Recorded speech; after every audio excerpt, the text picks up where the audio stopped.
এই মানুষটিকে হয়তো সকলে মনে রাখেনি, কিন্তু তিনি ভারতীয় ক্রিকেটকে দিয়েছিলেন এমন এক সময় যখন লড়াই ছিল অস্তিত্বের জন্য। দেবাশিস মোহান্তি ওড়িশার মাটিতে জন্ম নেওয়া এক ফাস্ট বোলার, যিনি সাহসিকতায়, অধ্যাবসায় আর নীরব সংগ্রামে এগিয়ে গিয়েছিলেন জাতীয় দলের দরজায়, যার সুইংয়ে দিশাহারা তো তাবড় তাবড় ব্যাটার, যার প্রশংসায় পঞ্চমুখ স্বয়ং god of cricket Sachin Tendulkar.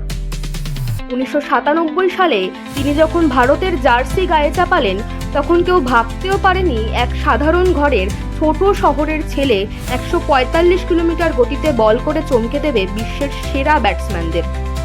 তিনি ছিলেন সেই সময়কার সাইলেন্ট ওয়ারিয়র, মুখে কম কাজে বেশি।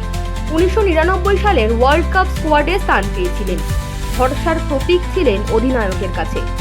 কিন্তু সবকিছু কি সবসময় মসৃণ হয়? না, হয় না। চোট, প্রতিযোগিতা আর সিস্টেমের আভ্যন্তরীণ রাজনীতিতে হারিয়ে গেলেন ধীরে ধীরে।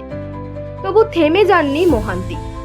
আজও তিনি ক্রিকেটের সঙ্গে যুক্ত, কোচিংয়ে, পরামর্শে, যুব ক্রিকেটারদের পাশে দাঁড়িয়ে।